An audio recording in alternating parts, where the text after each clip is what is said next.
In 1867, the Mary Celeste, an exquisite ship, set sail from New York. Benjamin Briggs, the captain, had gathered his family and crew to convey merchandise to Italy. They never made it to their destination. On December 5, 1872, the boat was discovered adrift in the Atlantic Ocean. There was nothing missing, and all of the printed documentation remained on board. The only thing missing were the people. Mary Celeste was an American ship, originally named the Amazon, and it was built in the Nova Scotian village of Spencer's Island in 1860. The Mary Celeste was a brigantine, which means it had 2 masts. On November 7, 1872, the ship set out on her disastrous voyage. Captain Benjamin Spooner Briggs, his wife Sarah, and their 2-year-old daughter Sophia were on board along with 7 crew members. The 282-ton ship navigated difficult weather for 2 weeks before arriving in the Azores. It was here, at 5 a.m. on November 25, where the ship's last log entry was made. To this day, no one knows what happened to the ship. While the story was already known by many, the account of this disastrous ship gained popularity after Sir Arthur Conan Doyle's short story was published. The book, called J. Habakkuk Jeffson's Statement, depicted an ex-slave who turned into a violent sailor. Another person who investigated into the mystery was McGregor. How was Mary Celeste found? On December 5, 1872, the crew of another ship called Dei Gratia discovered the Mary Celeste. It was discovered drifting and deserted in the Atlantic Ocean, off the coast of Portugal's Azores Islands. According to reports, the mainsail was furled and the topmast sail was torn. The ship moved with the wind and appeared to be uncontrollable. Captain David Morehouse of the Dei Gratia was a close friend of Captain Benjamin Spooner Briggs of the Mary Celeste. They'd eaten together a week before setting sail on their own ships for the Mediterranean.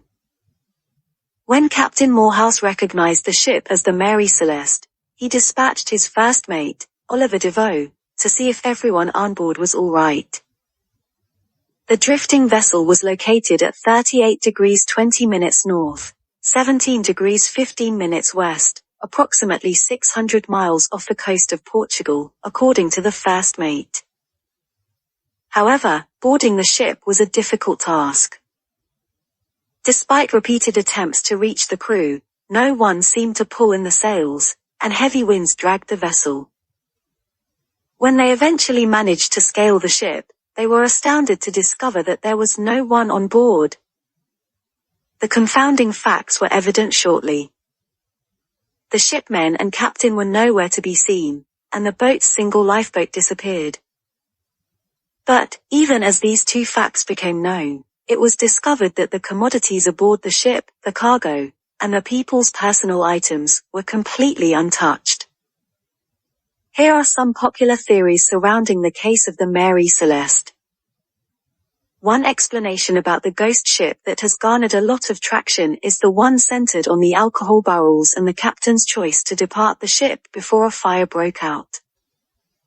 The discovery of 9 barrels of alcohol and a rope dangling into the ocean added to the legitimacy of this theory. However, nothing solid has been confirmed. The main hatch was thought to have blown off due to alcohol vapors expanding in the heat of the Azores. As a result, everyone on board feared an explosion and abandoned ship. The boarding party, on the other hand, discovered the main hatch to be secure and did not detect any odors. Another theory suspects 2 of the crew members, who were also brothers. Volkert and Boy Lorenzen were suspected since none of their belongings were discovered aboard the ship.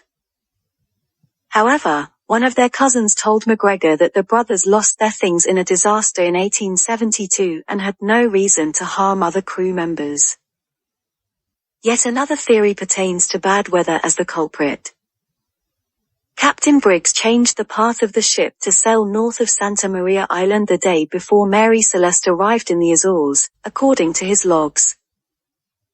the ship encountered heavy waves and strong winds the night before, as seen in its last log entry.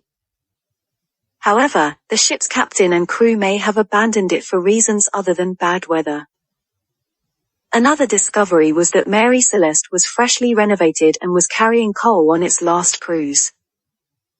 According to the argument, coal dust and building debris may have contaminated its pumps, explaining the disassembled pump discovered on board the drifting ship. Because the ship's pumps were broken, the captain had no idea how much seawater was in the hole. At this point, the captain, having experienced bad weather and seeing land ahead, may have abandoned ship fearing it may sink.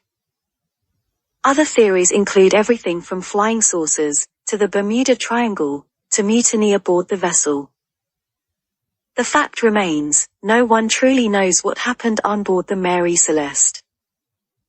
After that fateful day, the Mary Celeste sailed once more for 12 years before hitting the Rockaway Reef off the coast of Haiti and becoming stranded. In 2001, the wooden remains of the Mary Celeste were seemingly uncovered near the reef.